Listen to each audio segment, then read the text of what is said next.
A estudiar sobre la Biblia y sobre otros textos, y vamos a ver qué beneficios trae a nuestra vida y qué riesgos hay en nuestra vida. Le pido a Dios que use mi vida. Yo no tengo nada que enseñarles a ustedes, yo no tengo nada que darles, pero el Espíritu Santo sí.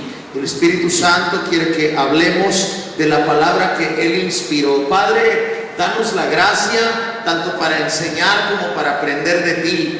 Señor, queremos escucharte a ti, no queremos oír las palabras del hombre, queremos escuchar tus palabras, queremos crecer en el conocimiento de tu naturaleza, en el conocimiento de tu voluntad y en el conocimiento de tu palabra, y que tu Espíritu Santo se mueva y ministre las áreas que cada persona presente en necesidad en este momento. Si bien nosotros nos vamos a enfocar en estudiar el legado que tú nos has dejado, tu Espíritu Santo tiene libertad para sanar al enfermo y para consolar al afligido, para levantar al caído y para salvar al que está perdido. Que tu Espíritu Santo se mueva en lo que nosotros prestamos atención a lo que tú tienes por decirnos. Oramos en el nombre de Jesús.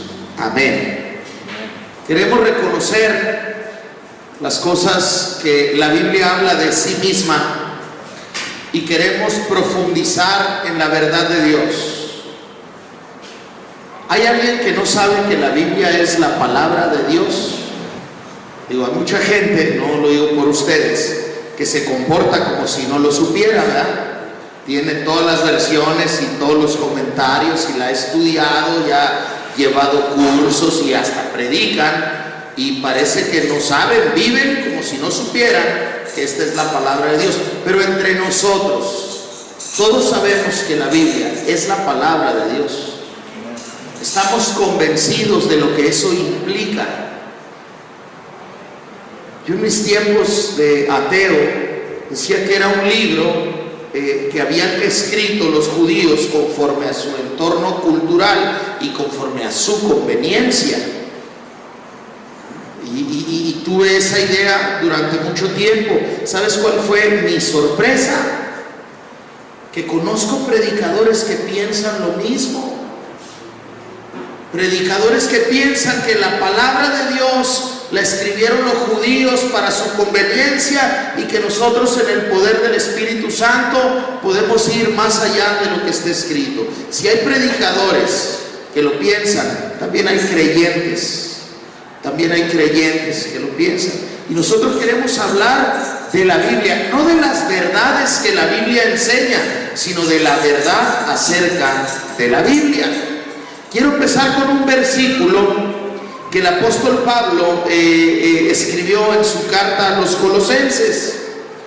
Y quiero empezar con este versículo, y ya iremos viendo más adelante un poco ¿por qué citamos este pasaje? Colosenses capítulo 2, versículo 8, dice: mirad que nadie los engañe por medio de filosofías y huecas sutilezas, según las tradiciones de los hombres, conforme a los rudimentos del mundo y no según Cristo.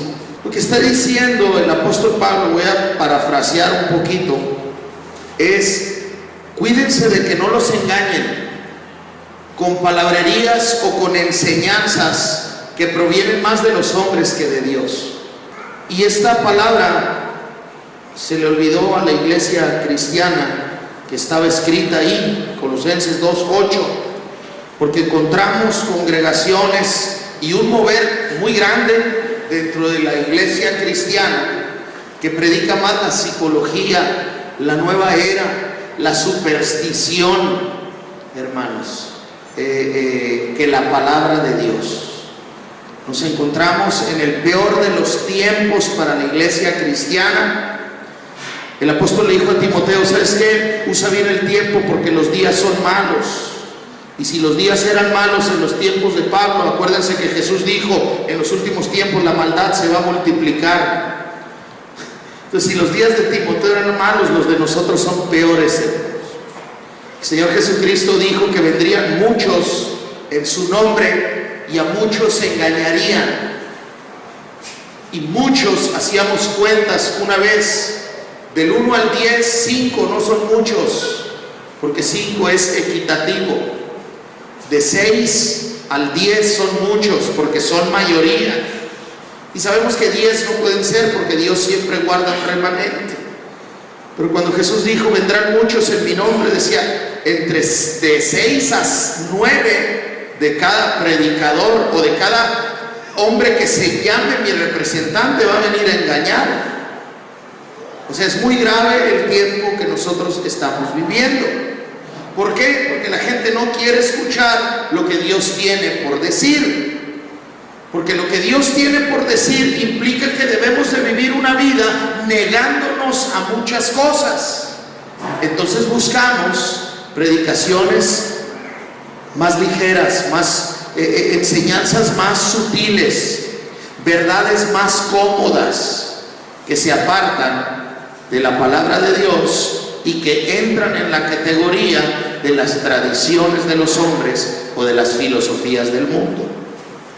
La Biblia es palabra de Dios, quiere decir, es inspirada por el Espíritu Santo. Hay 2 versículos que sustentan esto, hay más, pero vamos a basarnos en estos 2. Pablo dice: toda la escritura es inspirada por Dios, escrita por el hombre, pero inspirada por Dios.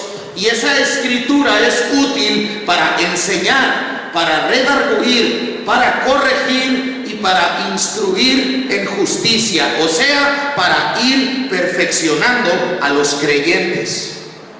Pedro dice: porque nunca la profecía fue traída por voluntad humana, sino que los santos hombres de Dios hablaron siendo inspirados por el Espíritu Santo.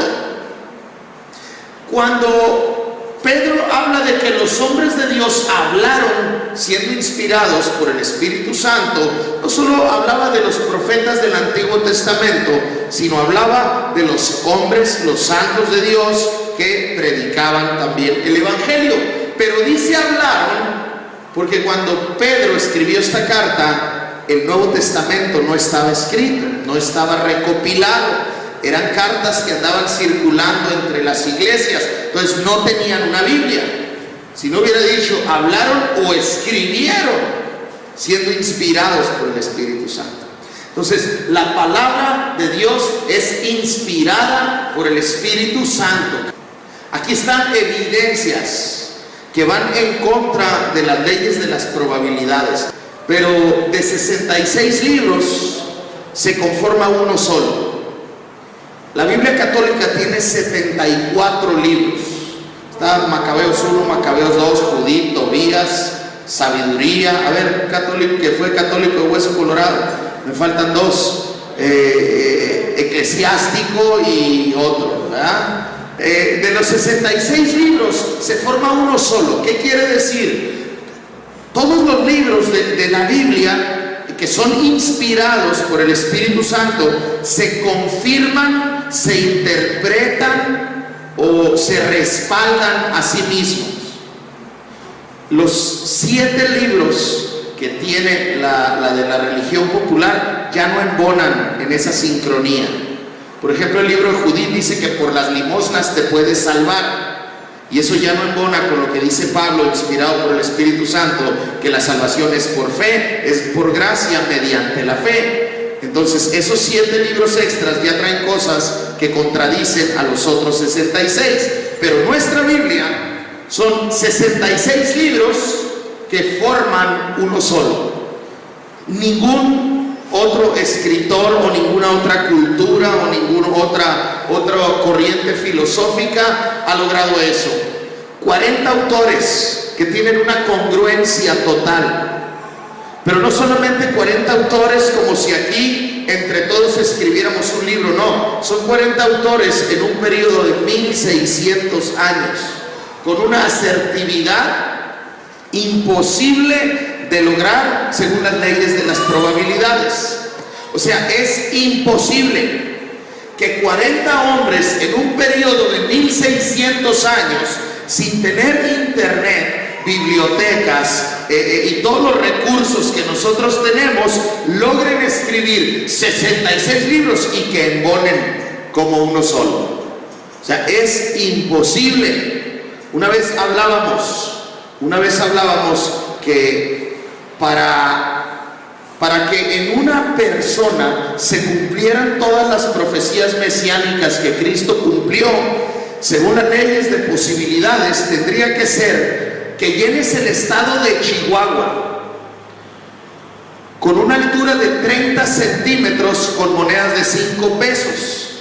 Imagínate el estado de Chihuahua lleno de monedas de 5 pesos, todo el estado a la altura de 30 centímetros, y que marcaras 3 y las escondieras así alrededor de todo el estado.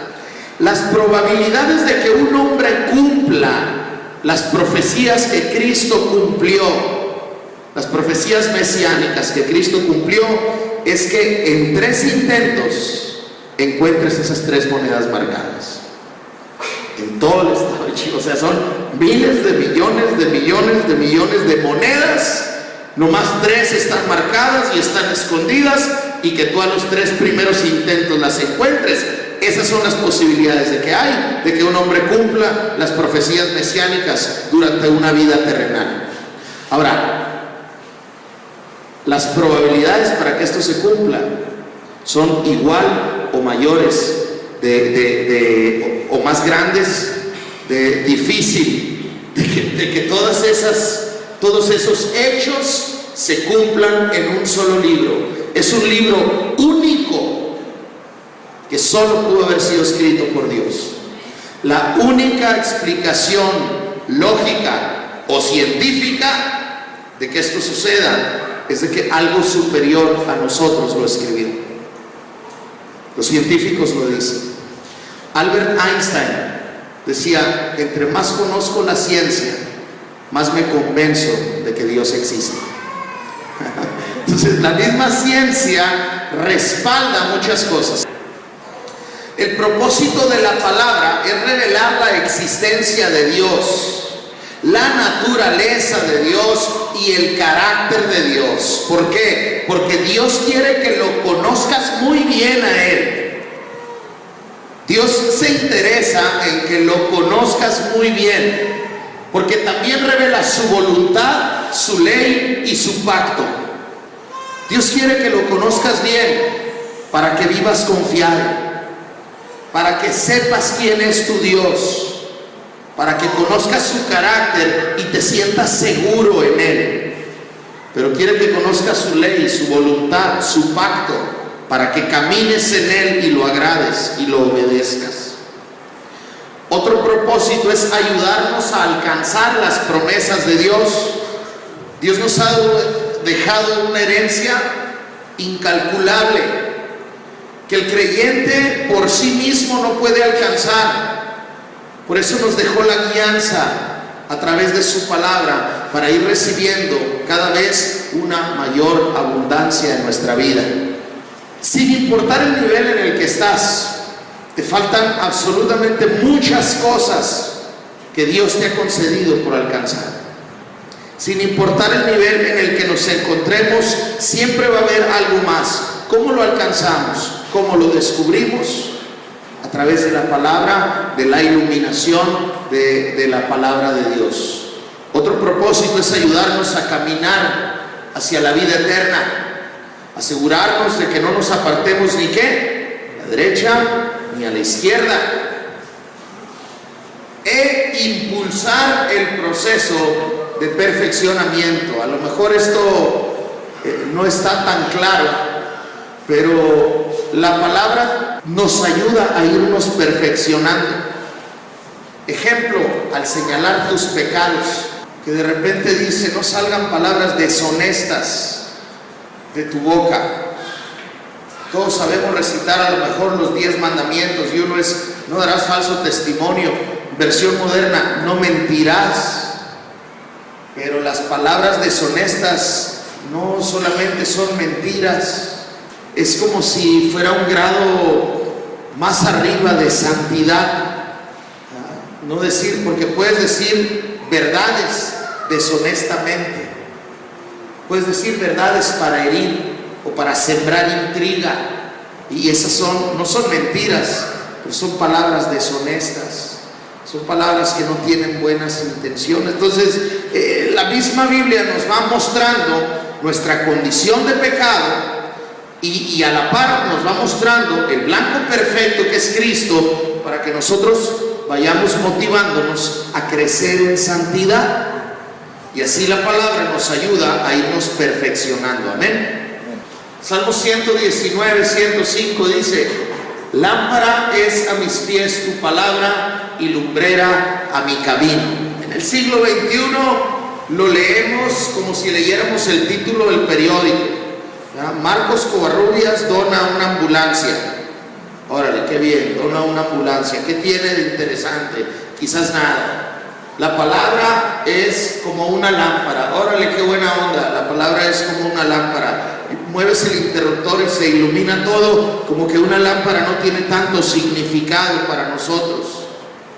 Pero si te trasladas al tiempo en que escribieron esto, donde no existía la luz eléctrica, nosotros podemos apagar las luces y la luz de la ciudad ilumina todavía el monte y podemos caminar. En aquellos tiempos no había luz, era una total oscuridad de noche, y el salmista dice: tu palabra es como una lámpara a mis pies, es como una antorcha que ilumina mi camino en un mundo de oscuridad. Esto es la palabra de Dios. La palabra de Dios no está para que nuestra casa se vea más espiritual porque tenemos el librero. Tampoco es un amuleto para abrirle en el Salmo 91 y ponerlo en la mesa en medio para que los espíritus inmundos se vayan. No, la palabra de Dios es un legado que el Señor nos dejó a nosotros para que aprendamos a vivir y alcancemos la calidad de vida que Dios quiere que tengamos. Pero para que funcione la Biblia, la tenemos que leer, la tenemos que estudiar, no solamente leerla, y la tenemos que meditar para poderla vivir. Vamos a hacer un paréntesis.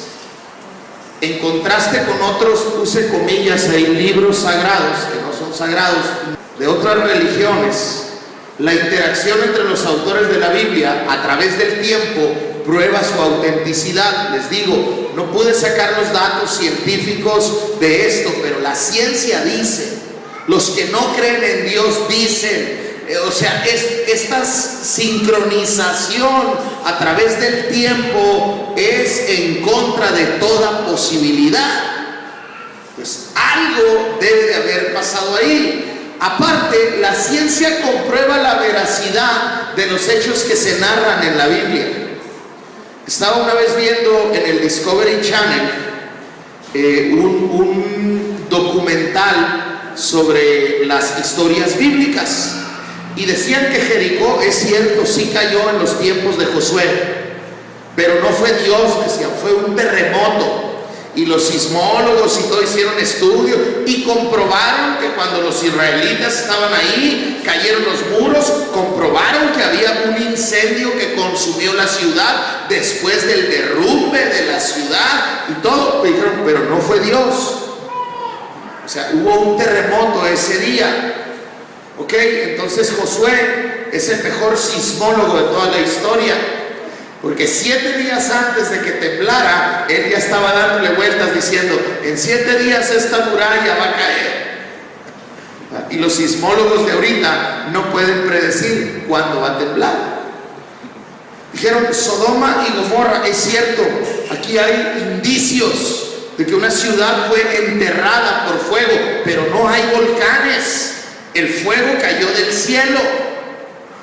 físicos, astrónomos y una inmensa cantidad de científicos encontraron que en ese tiempo de Sodoma y Gomorra un meteorito cayó en Francia, en uno de los montes más altos. Y fue tan grande el impacto que el meteorito, al golpear el cerro, fundió la roca, y por la inercia la roca derretida salió hacia atrás y cayó exactamente donde se ubicaba geográficamente Sodoma y Gomorra. Entonces los científicos dicen: sí hubo dos ciudades aquí, una era Sodoma, una era Gomorra, y sí fueron consumidas por el fuego que cayó del cielo, pero no fue Dios.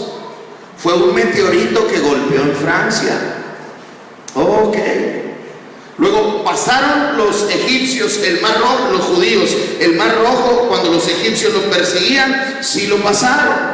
Y encontraron evidencias científicas y dijeron: pero no fue Dios el que abrió el mar. Fue una corriente de aire que entra en el norte, y dadas las condiciones climáticas, el mar se abrió por un periodo de tiempo. Casualmente fue cuando Moisés levantó la vara, levantó las manos y se abrió el mar, ¿verdad? ¿Qué nos dice esto?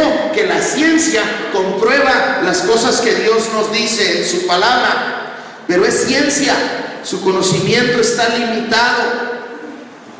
Nosotros entendemos, yo en lo personal creo que sí fue un terremoto, que sí fue un meteorito y que sí fue una corriente de aire. Y estos tres obedecían a Dios cuando dijo que caigan los muros, la tierra tembló. Cuando dijo que se abra el mar, el viento sopló. Cuando dijo que perezcan por fuego, el meteorito cayó. Y las leyes del universo están sujetas a nuestro Dios. Entonces la Biblia es comprobada incluso por los que dicen no creer en ella. Muchos datos revelados en la Biblia fueron apenas descubiertos por la ciencia moderna.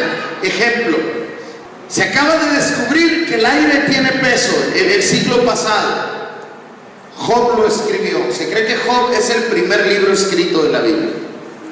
Y Job dice que el aire tiene peso, que la tierra flota sobre la nada, escribió Job. Cuando Dios le está diciendo: ¿a poco tú la pusiste?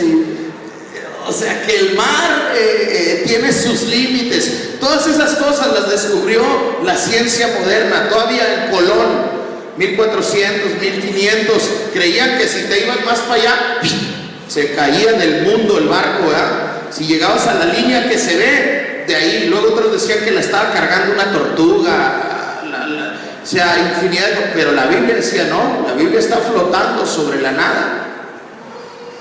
Entonces, son datos, pues, que, híjole, de veras que los incrédulos, yo no sé qué tan alto grado pueda tener el ser humano en su vanidad para desechar estas cosas, ¿verdad? Que bajo sus mismas normas científicas comprueban que la Biblia es la palabra de Dios. Textos de otras religiones. Aquí vamos a hacer un contraste. Veamos las características de la Biblia. La mayoría son textos recientes, hermanos. Son textos recientes con una antigüedad de no mayor a unos cuantos siglos. Uno de los más antiguos es el Corán, que tiene 1400 años. De ahí para acá, las bases teológicas, doctrinales de todas las religiones tienen 200, 300 años cuando mucho. Carecen de sustento científico y carecen de sustento histórico. Les digo el Popol Vuh, por ejemplo, que dice que ha habido 5 destrucciones del mundo y que un jaguar vomitó los ríos de Chiapas y todas esas cosas. O sea, ¿de dónde lo sustenta científicamente? Porque Génesis 1 dice que el Edén estaba en Babilonia. Los ríos que menciona Génesis 1, 2 de ellos todavía están corriendo. Todavía fluyen los ríos. Se han encontrado muchas evidencias geológicas en las ubicaciones geográficas de la Biblia, pero los demás libros de otras religiones, ni la ciencia ni la historia lo respaldan. Son libros escritos por un solo autor. Ahorita vamos a ver algunos de ellos. O sea, la Biblia es el testimonio de 40 personas sobre lo que dicen que Dios les dijo. Los demás libros son el testimonio de uno. A mí Dios me dijo esto. Y no tienen, lo más importante, un testimonio de poder de transformar las vidas de los que los leen. No hay ningún testimonio de que por leer la Atalaya la vida cambie, o por leer el devocional mariano la vida cambie.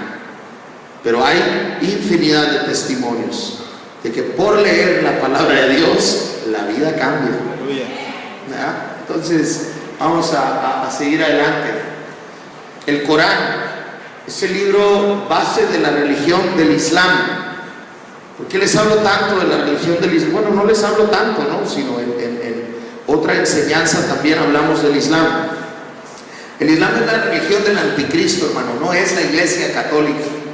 Y antes de rasgarse las vestiduras, déjeme terminar. La iglesia católica es la plataforma para introducir al Islam dentro de pocos años como la única religión verdadera. Y la iglesia católica, cuando renunció Benedicto, los que conocemos la profecía apostábamos a que el nuevo papa, no sabíamos quién iba a ser, pero iba a ser el papa más ecuménico de toda la historia, el que más juntara las religiones. ¿Por qué? Porque la Biblia se tiene que cumplir, y durante la tribulación debe de haber una sola religión que decapite a los cristianos después de perseguirlos. Los islámicos ya lo están haciendo. La mitad del mundo está bajo la Sharia, bajo la ley islámica, donde tú podrás ser ateo si quieres, pero si eres cristiano, o vas a la cárcel o te cortan la cabeza. Entonces el Corán recopila las supuestas revelaciones del ángel Gabriel a Muhammad, mejor conocido como Mahoma. Este hombre, allá por el año 600 y tanto, dice que se le apareció el ángel Gabriel y que le empezó a revelar sabiduría que viene de arriba. El ángel Gabriel le dijo: Jesús era un gran profeta, el mejor de los profetas que ha habido, y después tú eres la culminación del sacerdocio profético, ¿no? Esas revelaciones las juntaron tras la muerte de Mahoma y formaron el Corán.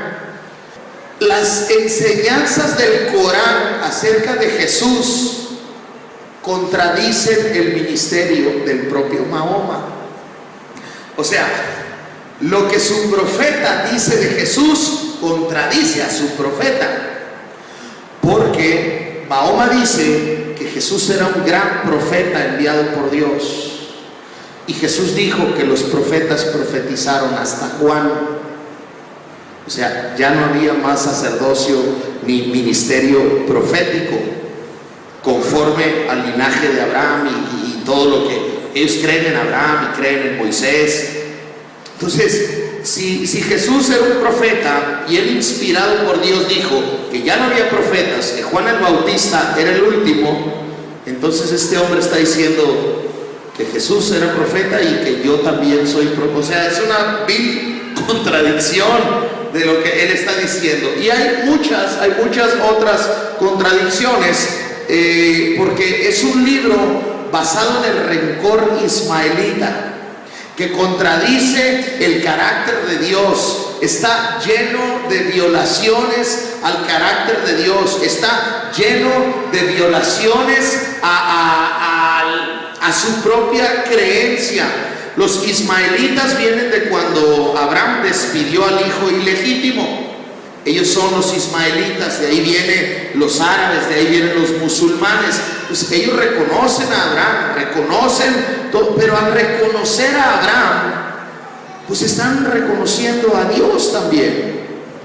Y al reconocer a Dios, ya todo lo que tú dices se entiende como el rencor del niño rechazado. Y es una religión llena de violencia, llena de odio y llena de injusticia. Ejemplo, le gusta a una mujer, agárrela. Ya se los había dicho la vez pasada. No quiere, viólela. Tiene marido, mátela. Pero si a usted le gusta a la mujer, poséala. ¿Le gusta ese ganado? Agárrelo. Y si sale el dueño, peleese y el que gane se queda con él. O sea, todas esas son las enseñanzas más extremas del Corán. Eso sí, oran 3 veces al día, postrados con su rostro en el suelo, con la mirada o la cabeza puesta hacia su lugar sagrado, cosa cual nosotros le deberíamos de imitar. Tienen muchas otras cosas que no son tan extremas como las que les estoy diciendo, pero tenemos que ver lo aberrante que es esto y que viene supuestamente revelado por el ángel Gabriel. Ahí está otra contradicción. El ángel Gabriel bajó, reconocen que existe el ángel Gabriel. Bueno, el ángel Gabriel bajó con Daniel y le dijo: Jehová de los ejércitos me ha enviado. Y ellos dicen que Dios no es Jehová, que es Alá.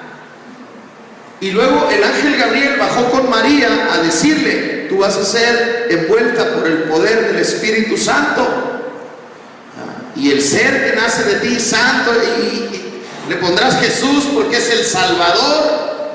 Entonces, no sé si estás conmigo en todas las contradicciones, no sé si estoy siendo claro, pero al decir que Gabriel me reveló las verdades de Dios, pues está reconociendo al Dios de la Biblia.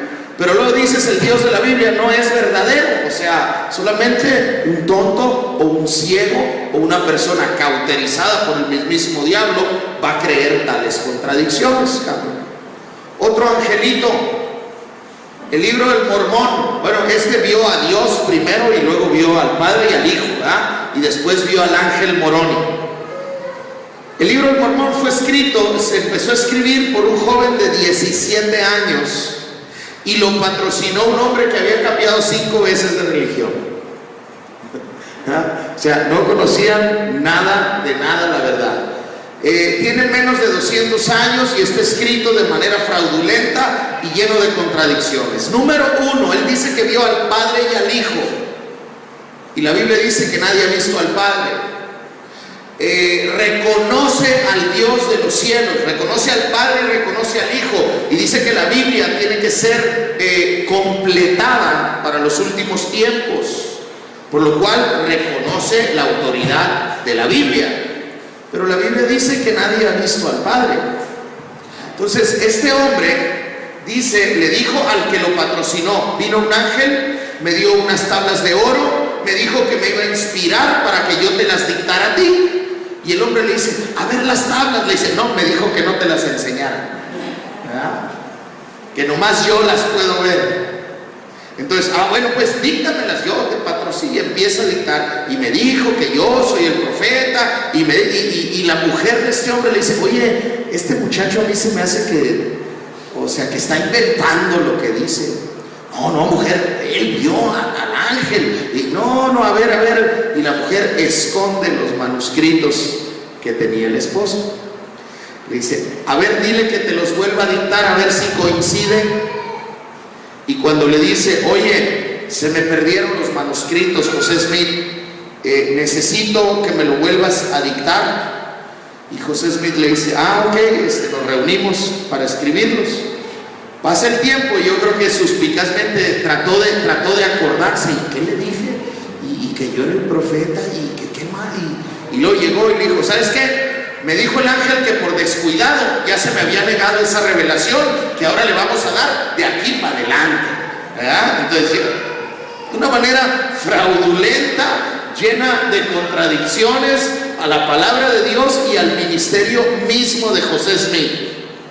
De base cristiana, porque reconocen a Jehová, reconocen a Cristo, pero terminan contradiciéndolo en su ministerio, y es un libro y es una doctrina llena de herejías contra Dios y contra su palabra que llevan a la condenación. Los adventistas y los testigos de Jehová son fundados sobre falsas doctrinas, sobre falsas profecías. Sus creencias son claramente contrarias a la naturaleza de Dios y a la Biblia. Los testigos de Jehová 3 veces dijeron que se iba a acabar el mundo, que vendieran sus propiedades, que dieran el dinero para construirle una casa a Cristo, a Moisés y a Elías, para cuando vinieron. La gente dio su dinero, no se acabó, y el día, la fecha que ellos habían dicho, y dijeron, no, me fallaron los cálculos, es dentro de 3 años. Y juntaron más gente, tampoco se acabó. Murió Charles Russell y el juez que quedó de sustituto ahí, de sucesor, dijo lo mismo. 1914 viene Cristo a reinar sobre la tierra. Nadie vio a Cristo y dijo, es que vino en espíritu, de manera invisible. Sí vino, pero no lo vimos, ¿verdad? Y ya empezó el reino. Por eso sus salones se llaman salones del reino. Ellos dicen que allá adentro están viviendo el milenio, que quién sabe, están llenos de contradicción sus doctrinas y usan métodos de manipulación para adoctrinar a sus seguidores. Ejemplo, no leas la Biblia por ti mismo, no tienes la capacidad. Para eso están nuestros ancianos, para que nos la traduzcan, para que nos la interpreten. Entonces, pobre menso ahí, le dan un libro lleno de tradiciones de hombres, con lo que decía Pablo, no dejes que te engañen con tradiciones de hombres. Te dan un libro y dicen, no hay infierno porque Dios es amor y un Dios bueno no quiere que te estés achicharrando por la eternidad. Mira, lee la Biblia en 1 de Juan capítulo 4 versículo 18, Dios es amor. Ya ves, entonces, o sea, te manipulan la escritura y te dan ciertos versículos para respaldar sus herejías y sus falsas doctrinas. Son movimientos con 2 siglos aproximadamente. La Biblia se empezó a escribir hace casi 3.700 años y se terminó de escribir hace 2000. Es tan vigente para nosotros en el siglo XXI como lo fue para los judíos cuando era el Antiguo Testamento, el Antiguo Pacto, como lo fue para los cristianos primitivos hace 2000 años. Es un libro vigente. Si tú tomas las verdades de estas religiones y te las llevas a aplicar a las culturas del pasado, no embonan. Entonces no son verdades divinas. Vimos que el ángel Gabriel bajó a hablar con Mahoma, el ángel Moroni bajó a hablar con José Smith. Desvirtuaron las verdades de Cristo y las verdades de Dios, y recordamos lo que dijo el apóstol Pablo. Mas si aún nosotros o un ángel del cielo les anunciara un evangelio diferente del que les hemos anunciado, que sea anatema, o sea, que esté bajo maldición. Maldito sea, quiere decir. Entonces, a ellos les bajó un ángel, a nosotros no. Pero fíjate lo que dice, mas si aún nosotros, mas si aún los apóstoles, mas si aún los líderes de la iglesia, mas si aún los predicadores, y pareciera que a manera de exagerar, para hacer énfasis dijera, o un ángel, no exageró, los ángeles bajaron, eran demonios sustituyendo o disfrazados del ángel Gabriel, porque sí vieron los ángeles estos hombres. Entonces dice, mas si aún uno de nosotros o un ángel les anuncia un evangelio diferente, esté bajo maldición. Nosotros tenemos que poner cuidado cuando Pablo dice, si uno de nosotros. Digo, porque a lo mejor no va a venir un ángel así que te salga y te diga, hijo mío, vengo de parte de tu Padre que está en los cielos, ¿verdad? Déjate crecer la barba y ponte una túnica y empieza. No, a lo mejor no. Pero ¿cuántos conocen a Cash Luna? ¿Cuántos conocen a Benny Hinn? ¿Cuántos conocen a Kenneth Copeland? A ellos están en la categoría de nosotros, porque son predicadores, representantes de Cristo, pero que anuncian un evangelio diferente. Anuncian un evangelio diferente. Entonces nosotros debemos de tener cuidado. Hay otras denominaciones o movimientos dentro de la iglesia que tienen sus tradiciones. Hace rato Alejandro, que nos visita, él y su esposa Olivia, por primera vez, me hablaba de que en una iglesia donde estuvieron las tradiciones de los hombres, el legalismo, ¿verdad? Que no usen pantalones las mujeres, que esto y que el otro. Los hermanos en Buenavista decían que quisieron llegar a una iglesia, pero le sacaron una hoja y le dijeron: miren, estos son los requisitos si quieren ser parte de nuestra iglesia, ¿verdad? Y le sacaron y empezaron tache, tache, palomita, tache, tache. Hicieron bola el papel y dijeron: vámonos de aquí. No calificamos para entrar a la iglesia. Cuando la iglesia es todo aquel que cree en el Señor Jesucristo, que deposita la fe en Él, que lo recibe como el Señor de su vida y por lo tanto como el Salvador, ya es iglesia, ya es creyente. Entonces también hay dentro de ese, si aún nosotros, un peligro latente para todos nosotros, hermanos. La Biblia es palabra de Dios y la palabra de Dios es infalible. ¿Por qué? Porque Dios no se equivoca. José Smith dijo que le faltaba para los últimos tiempos a completar. Y si le faltaba a completar a la Biblia, quiere decir que a Dios nos le olvidamos nosotros. O sea, nomás se acordó de los judíos y de los samaritanos y se olvidó que también nosotros íbamos a nacer. Pues Dios es olvidadizo. O quizás no quiso escribirnos a nosotros, hizo acepción de personas. Ah, caray, pero la Biblia dice que Él no hace acepción de personas. Entonces, ¿será mentiroso?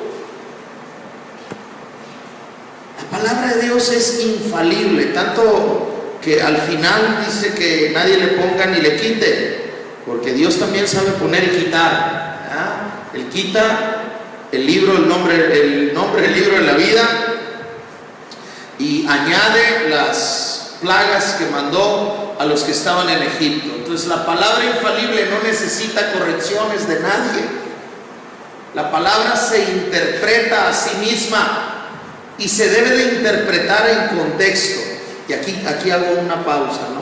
O sea, es bien importante no extraer los pedacitos que nos gustan o abrir la Biblia. Hoy voy a leer la Biblia y donde pongo el ojo, eso leo. ¿Quién es este que sube como río y cuyas aguas se mueven como ríos? Amén. Y me voy y medito. A este que sube como el Señor, el Espíritu que se mueve en los corazones de los que oramos en la mañana. Y luego vengo y les predico: el Señor dice que el Espíritu se mueve en los corazones de los que oramos en la... O sea, tienes que leer todo lo que dice para entender de qué está hablando. ¿Sí me explico? O sea, ¿por qué? Porque la mente es muy juguetona, hermano, y el diablo no duerme, ¿verdad? Mete sus propias ideas. Tú eres el ungido del Señor. Y amén, dice uno. No, hermano, o sea, tenemos que entender en el contexto, o sea, qué es lo que está hablando.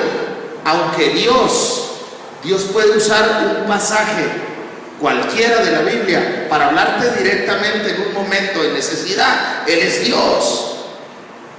Él puede usar su palabra. A mí me dio, no se los voy a contar ahorita porque es algo muy largo, pero a mí me dio un versículo. A mí me dio un versículo que no tiene nada que ver con el contexto una vez.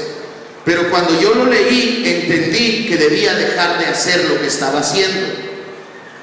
Y lo dejé de hacer. Y no se me olvida, o sea, me sirvió ese versículo para dejar de hacer algo malo que estaba haciendo. Pero ya estudiándolo en el contexto, no es lo que quiere decir. Entonces Dios puede hacer sus excepciones, porque es bien importante entender que Dios tiene un orden. Y no debemos de salirnos del huacal nosotros, ¿verdad? Pero también es bien importante saber que a Dios no lo podemos meter en una caja y de decirle: Señor, estas son las tradiciones de la iglesia, esto es lo que nosotros entendemos de tu palabra y te puedes mover nomás entre estas 4 rayas, ¿verdad? Si te sales de ahí, no es Dios, porque eso es lo que hacen otras iglesias. Limitan el mover del Espíritu Santo, limitan el mover de Dios. le ponen límites a la soberanía de Dios. Por más estudiados que estemos, por más seminarios que hayamos cursado y libros que hayamos leído, nuestra mente es una mente finita, limitada, que jamás alcanzará a comprender las verdades de un Dios infinito e ilimitado. Entonces, levantarle barreras a Dios es manifestación de soberbia también, de pensar que ya sabemos todo y que Dios se debe de mover conforme a nuestras tradiciones como iglesia. Entonces, decían, ni tanto que queme al santo, ni tanto que no lo alumbre, decían, ¿no? Señor, reprenda al diablo. Nosotros no creemos en esos santos, ¿verdad?, que están así con cara de Martín de Porres. Nosotros somos los santos del Señor, pero sí entienden lo que les quiero decir, ¿verdad? O sea, no hay que irnos ni tanto a un extremo, ni tanto al otro. Dios es un Dios de orden, no podemos andar haciendo desmanes, diciendo, es que el Espíritu me dice, y aleluya, y no. Pero tampoco podemos decir, bueno, esto y esto es de Dios y lo demás es del diablo. Un maestro que a mí me gusta mucho, cómo enseña y sus notas, John MacArthur, ¿verdad?, de la Iglesia Bautista. Me gusta mucho su enseñanza porque nos desafía a vivir una santidad, una congruencia entre nuestra fe y nuestra manera de vivir. Pero él dice, las lenguas son del diablo. El que habla lengua está hablando el diablo a través de él. Pablo dice, usen las lenguas en orden, o sea, no anden en la iglesia haciéndole el favor al diablo de asustar a los nuevos convertidos. Usen las lenguas bajo el orden de Dios. Pero MacArthur dice, no, si hablas lenguas, el diablo te está usando, ¿verdad? Entonces, o sea, no podemos tampoco encajonar a Dios. No podemos decirle a Dios qué puede y qué no puede hacer, porque sus atributos de omnipotencia, de omnisciencia y de soberanía no cambian. No cambian. Él es Dios y nosotros necesitamos recordarlo. Él es Dios. Este es un proceso de cómo llegó la Biblia a nosotros y cómo la Biblia actúa a través de nosotros. La Biblia estaba en el pensamiento de Dios y Él la reveló al escritor bíblico. Cuando recibe la revelación, el Espíritu lo inspira para lo que va a escribir y así salen los manuscritos originales. Les da un ejemplo la otra vez. O sea, el Espíritu no estaba a un lado de Pablo diciéndole, y estas palabras os escribo. No, Pablo, ¿y estas? ¿Estas qué? Estas palabras. Estas palabras os escribo. No. O sea, el Espíritu le decía, háblales del amor, pero del amor que viene del cielo, no del amor con que se aman ellos. Y empieza Pablo, mira, si yo tengo todos los dones y no tengo amor, nada soy. Y si doy todo lo que tengo, o sea, la inspiración no es dictado del Espíritu Santo, es inspiración, es una guianza a escribir. Y así salieron los manuscritos originales. Hubo muchos otros manuscritos, así que tuvieron que probarlos. Y aceptaron. El canon es la aceptación de los libros, que realmente no fue una edición, eran los libros que ya usaban las iglesias y los judíos. Entonces salen los 66 libros. Dios promete en su palabra preservar su palabra, y a través de los siglos, pese a que la Biblia ha sido el libro más atacado o el único libro religioso atacado para destruirlo, Dios la preserva y tenemos las copias que tenemos hoy. Ahí están los rollos del Mar Muerto, ahí están los manuscritos de aquellos tiempos, los originales. Son copias que son traducidos para que nosotros tengamos las versiones en español. Entonces leemos la versión en español y el Espíritu nos ilumina para entender qué es lo que Dios está diciendo. Porque si tú lees todo lo puedo en Cristo que me fortalece, y sin la iluminación del Espíritu Santo te vas a creer Superman, te vas a aventar del techo, todo lo puedo en Cristo, y al rato ahí vamos a orar por él al hospital porque resulta que no las podía en Cristo, ¿verdad? Entonces la iluminación nos trae la revelación aquí, es el entendimiento. Y cuando lo entendemos, nos lleva a la aplicación, y es cuando la revelación actúa en nuestra vida, es cuando la Biblia tiene efecto en nuestra vida. Y de ahí pasamos a comunicársela a otros. Ese es el proceso desde antes de la fundación del mundo hasta el momento en que tú le estás compartiendo a otra persona lo que Dios dice en su palabra. La Biblia es única y absoluta autoridad sobre el creyente. Es la norma que rige al creyente genuino. Ya vamos a terminar, nos falta una hora, hermanos. La Biblia es la norma que rige al creyente genuino. O sea, es la que nos debe de regir, pues. Lo que aquí está escrito es la manera en la que debemos vivir nuestra vida. Muchos no ponen por obra muchas cosas porque no saben que están ahí. Creyentes que no leen la escritura a lo mejor todavía transgreden los límites que Dios pone porque no sabe que existen esos límites. ¿Sí me explico? Entonces, si la Biblia es la autoridad sobre nuestra vida, pues nosotros debemos de conocer qué es lo que Dios nos permite y lo que Él nos prohíbe, ¿verdad? ¿Cuál es la guianza que Él nos da? No existe otra fuente de instrucción para nosotros. Les hablaba de los evangelios diferentes. Mira, la iglesia cristiana ahora está llena de psicología. Hoy me fueron a invitar a que llevara como pastor a los líderes de la iglesia a una conferencia y mencionan sobre la administración a las personas con daño de abuso. Y dice, fíjate, esta persona que traduce fue tan impactada por este ministerio que decidió estudiar psicología. Dije yo, a la basura. O sea, nosotros no necesitamos que nos lean la mente o que nos escuchen hablar para desahogar nuestros traumas y nuestras aflicciones. Nosotros necesitamos confesarnos ante Dios, ¿verdad? Necesitamos clamar a Dios, pero a Dios, no al psicólogo, al pastor que a ver, háblame de tu niñez. No es eso. La añadidura a la Biblia como única y absoluta fuente de autoridad, la añadidura o es herejía, hermano, o es legalismo.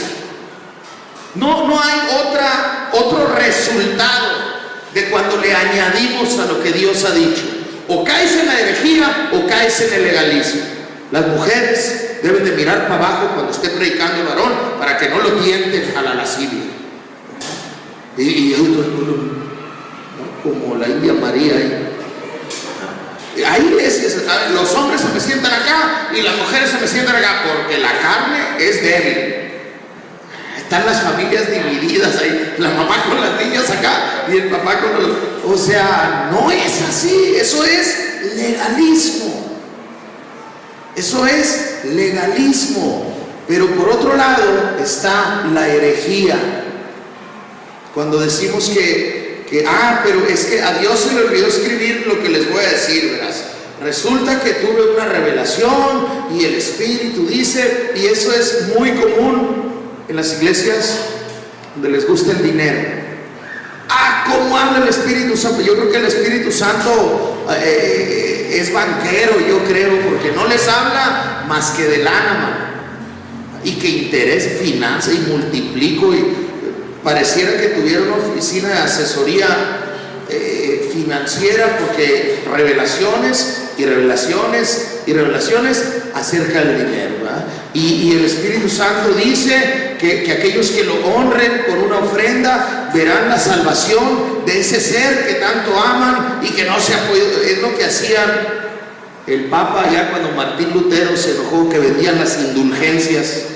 Cuando la caja caiga, di el nombre del pariente que está en el purgatorio o en el infierno para que salga. Nada de eso, todo eso es herejía. Ya todo está escrito. La añadidura es causa daño porque causa daño. Cámbiale. Ahora, quiero hablar de otros textos. Ahorita hablamos de textos heréticos, de textos que nos llevan al infierno con sus enseñanzas.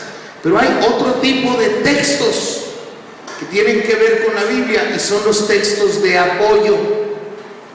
Aunque no son de inspiración divina, nos sirven para tener un mejor entendimiento de la cultura, de la historia, de la ubicación geográfica, del efecto, y nos sirven para adentrar y comprender mejor cuando estamos estudiando la Escritura. Algunos de ellos son citados en la Biblia. Nosotros podemos encontrar cuando Jesús habla y les dice, pero ustedes con sus tradiciones, ¿verdad? Niegan los mandamientos de Dios. Bueno, hay escritos rabínicos que son escritos de los judíos desde los tiempos de David o antes, ¿no? Y tienen ahí sus librerías, sus bibliotecas, donde ellos han escrito desde la perspectiva judía, generación tras generación, sobre los acontecimientos en Israel. Y no son palabra de Dios, pero sirven en alguna investigación que uno esté haciendo para comprender, por ejemplo, el entorno histórico o cultural de la época. Están los escritos de los historiadores. Está, la Biblia cita el libro de Enoch. Ese se los pongo ahí como cosquilleo para despertar la curiosidad y las ganas de estudiar. Están otras cartas, no sé, la Didacté, no sé por qué se escribe así, que era una carta que circulaba en la iglesia primitiva después de la muerte de los apóstoles, que era más de una perspectiva así como de defender el judaísmo, no el judaísmo, sino de que los judíos debían de preservar sus costumbres judías ya estando en Cristo, no judaizante, pero que los judíos no debían de dejar sus tradiciones por convertirse a Cristo. La epístola de Bernabé, muchos escritos de los cristianos primitivos que no son palabra de Dios, no están inspirados por Dios. Muchos de ellos son hombres de Dios, pero estos escritos nos sirven para comprender. Por ejemplo, yo estudio sobre la iglesia primitiva y estos textos me han servido para entender, me han servido para entender la corriente de pensamiento de los primeros cristianos, ¿verdad? ¿Por dónde se movían? Entonces, son textos de apoyo que no se los recomiendo si no han leído la Biblia entera, porque si le va a invertir 3 horas de estudio a esto y no ha leído la Biblia, mejor inviértaselas a la Biblia. Porque si no ha leído la Biblia y no tiene el conocimiento de la palabra de Dios, esto lo puede confundir. Amplían la comprensión del contexto, nos permiten tener un mayor grado de iluminación de las verdades divinas y abren un panorama más extenso para visualizar lo que la Biblia nos dice.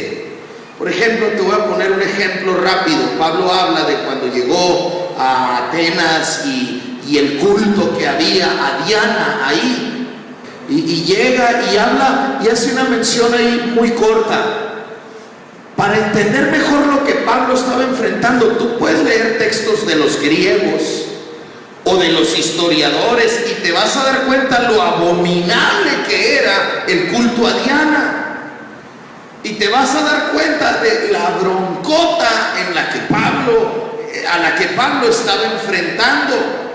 Porque la Biblia nomás dice que había una ciudad y que había un culto a una diosa. Pero si tú estudias por otros medios lo que es ese culto, entonces tu entendimiento de lo que la Biblia está narrando se amplía. ¿Sí me explico? Son textos de apoyo, no son textos para predicarse, pues. Son textos de apoyo. Otros textos son las TV y novelas y el charrito y toda esa basura que leen, ¿verdad? Cuando deberían estar leyendo la Biblia. Repito, la Biblia es autoridad sobre el creyente. debe ser nuestra forma de vida.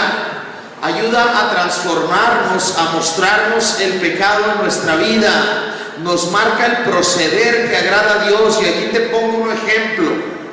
En una ocasión que Jesús estaba platicando con sus discípulos, 3 veces les dijo: si me amas, guarda mis mandamientos, y mi Padre enviará al Consolador y morará en ustedes. Así que si guardan mis mandamientos es que me aman, y mi Padre y yo vendremos y nos manifestaremos a ustedes, porque el que guarda mi palabra, ese es el que me ama. Jesús estaba diciéndoles: la manera de demostrarme su amor es obedeciéndome. ¿Obedeciendo qué? Su palabra. ¿Y qué dice su palabra? Que nos amemos, que amemos a Dios con todo nuestro ser, que vengamos los sábados de rodillas a orar en la madrugada. Y amén, dicen uno, porque no han leído la Biblia, ¿verdad? No dice eso la Biblia.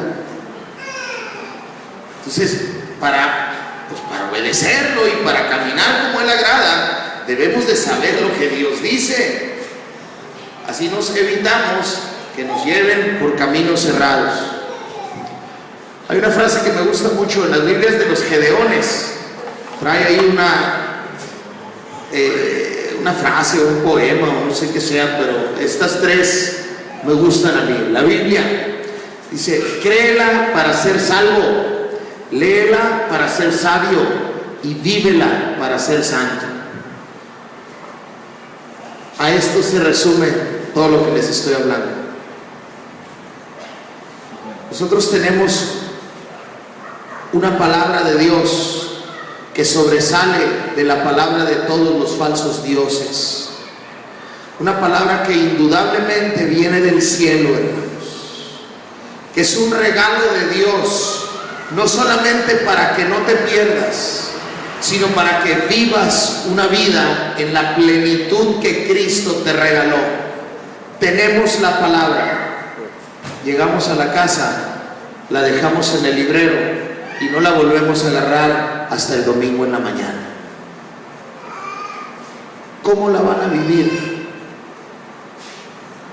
¿Cómo la van a comprender? ¿Cómo sus vidas se van a santificar?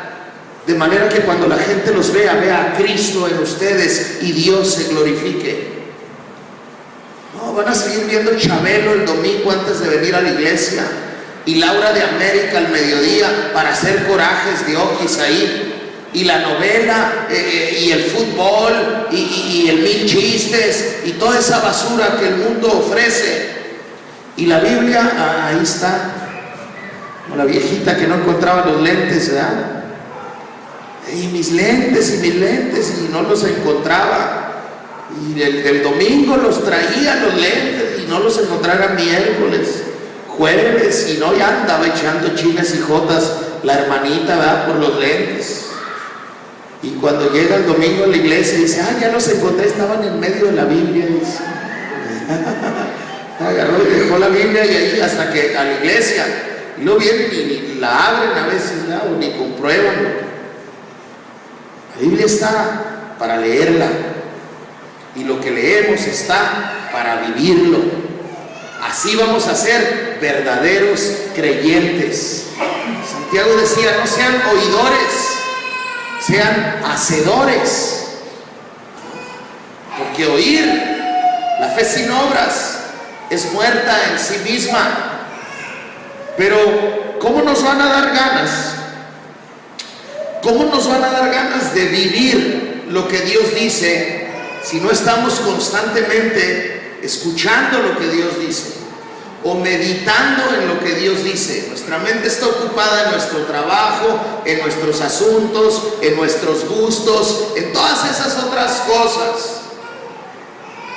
El Señor le dijo a Josué que no se aparte de tu boca este libro de la ley. En ese entonces era la ley. Porque de día y de noche meditarás en él, para que hagas y guardes conforme a todo lo que está escrito en él. Entonces harás prosperar tu camino y todo te saldrá bien. O sea, entonces, ¿cuándo? Cuando pongas por obra la palabra. Pero para ponerla por obra debes de meditar en ella, y para meditar en ella debes de estar constantemente hablando o leyéndola. Entonces, si nosotros allá de vez en cuando releemos Juan 3:16, por eso andamos como andamos, en la carne, peleando con todo medio mundo, todos afligidos por los problemas, no por los problemas que hay, por los que pudieran venir. Y si cuando esté viejo me da diabetes, ay no, Señor, reprenda al diablo, dice. Y andan ahí sufriendo por problemas que ni tienen. ¿Por qué? Su mente está ocupada en las cosas vanas, terrenales. Nuestra mente está ocupada en Dios, hay esperanza. Cuando nuestra mente está ocupada en Dios, hay deseo de vivir para Él. Hay ganas de guardarse para Él. Lo hago, no lo hago. Sí, al rato pido oración, ¿verdad? Al rato que oren por mí los hermanos. ¿Por qué? Porque anda ahí uno meditando en las cosas, los carros de la Ford, o los empleos en los hoteles, o vaya usted a saber. La Biblia, después de la salvación y del Espíritu Santo viviendo en nosotros, es el regalo más preciado que Dios nos ha dejado. Es más precioso que los dones espirituales que Dios te ha dado. Incluso el don de hacer milagros no se compara con la Biblia, porque aunque no tuvieras dones, si lees la Biblia llegas a la vida eterna. Y hay gente que teniendo dones va a terminar en el infierno. Este es el mejor regalo, después de la sangre de Cristo y del Espíritu Santo, que Dios nos ha dejado. Y su palabra es espíritu y es vida. Voy a terminar con unas palabras del profeta Ezequiel, para que veas lo que hace cuando escuchas, cuando lees, cuando meditas la palabra de Dios. Ezequiel estaba hablando con Dios, y quizás nosotros no lo podemos ver, pero cada vez que oramos estamos hablando con Él, y cada vez que leemos su palabra lo estamos escuchando a Él, y Dios nos habla y tenemos un diálogo cada vez que oramos y leemos su palabra, porque la palabra no se lee sin orar. Es un diálogo que tenemos. Y Ezequiel dijo, y luego que Él me habló, entró el Espíritu en mí y me afirmó sobre mis pies, y oí al que me hablaba. Después de que Dios me habló, entró el Espíritu en mí y me afirmó sobre mis pies para oír atentamente y entender al que me hablaba.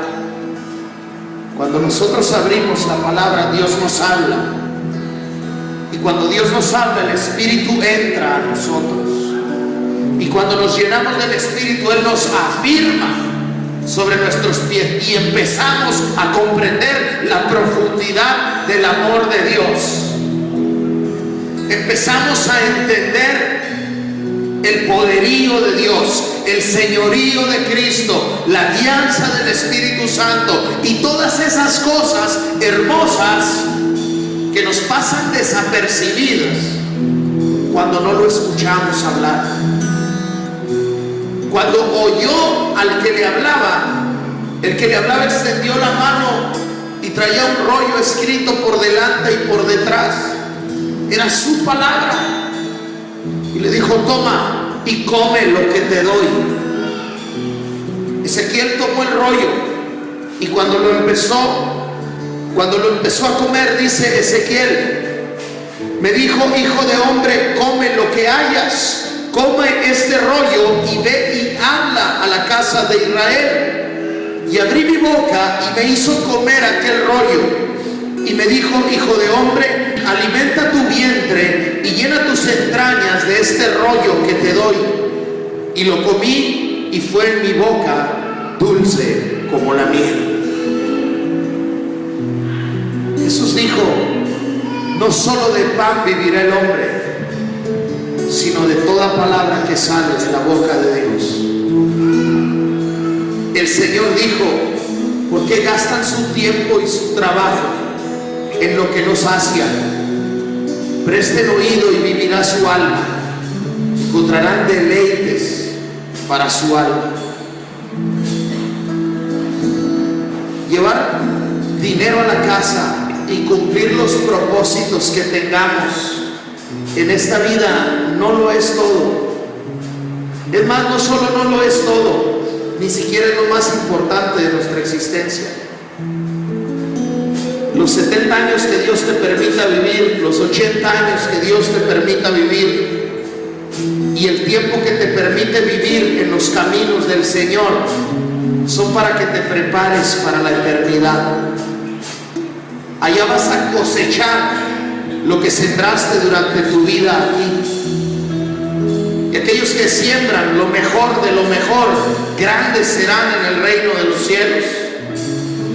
Y aquellos que pasan de panzazo, pequeños serán en el reino de los cielos. Nuestra vida en el reino de los cielos va a ser eterna. Ya no hay upgrades, ya no hay manera de escalar. ¿Y sabes qué? De la posición en que te encuentres, no es para que te jactes de lo santo que fuiste, o para que humilles a los hermanos que te caían gordos en la congregación. Es para que le demuestres al Señor con tus hechos lo mucho que lo amaste durante tu vida terrenal. El solo verte, Él va a saber todo lo que hiciste para ganarte esas coronas, para ganarte la posición de servicio que tengas. Y con solo vernos en el reino de los cielos, Él va a saber qué tanto le amamos durante nuestra vida aquí en la tierra. Y aquellos que entren con la pura bata blanca ya no van a tener manera de demostrarle un mayor amor a Dios. Así se van a quedar para adorarlo y bendecirlo y disfrutar la vida eterna. El apóstol Juan dijo: tengan cuidado, no sea que el día que Él se manifieste se alejen de Él avergonzados. La Biblia está para que la vivas, pero antes de que la vivas, la tienes que leer, la tienes que meditar, la tienes que abrazar y la tienes que amar. Y este se va a convertir en un manantial de bendición para tu vida, para tu casa, para tu familia, para los que te rodean. Porque el propósito de la palabra de Dios es guiarnos hacia las bendiciones que Cristo nos ha concedido. Vamos a orar. Señor, gracias. Gracias por tu palabra, Señor.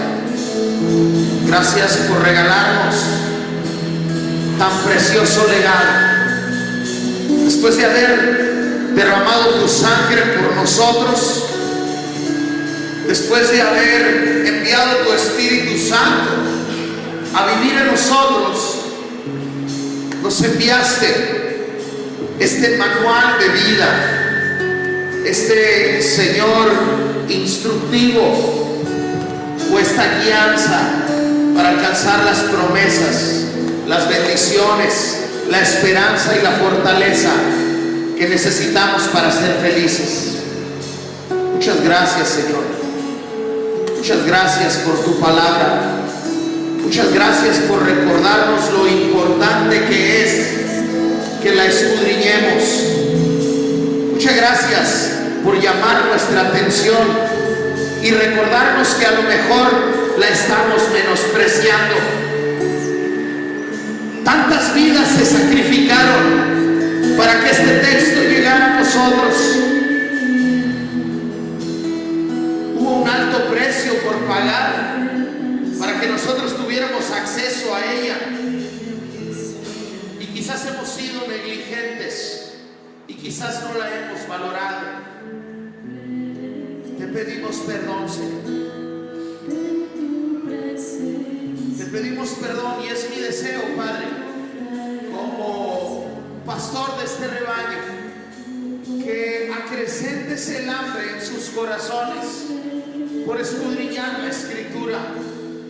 Que tu Espíritu Santo los lleve a las rodillas y que las rodillas los lleven al escritorio, Señor, o a la mesa, a abrir tu palabra para escudriñarla y meditar en ella, Señor, para llenar nuestra mente de vida, de esperanza, de fortaleza, y que nuestra vida alcance un nivel de santidad agradable a ti, oh Dios. Ciertamente en esta congregación hay quien necesita escuchar tu voz, quien necesita oírte más. Hay a quienes un sermón o dos sermones a la semana no les alcanzan para vivir la vida como tú quieres que la vivan. Señor, háblales a través de la semana, a través de tu palabra, llévalos a ella y revélales las grandezas que ella encierra. Enamóranos con tu palabra, Señor. Enamóranos de ti. Revélate a nosotros en ese tiempo que dediquemos a buscarte. Gracias por perdonarnos y gracias por darnos una nueva oportunidad. Habemos quienes hacemos el compromiso de esforzarnos más, de dedicarte más tiempo, de dedicarte tiempo de calidad a solas, sin que nada nos distraiga. Oh Señor, bendícenos.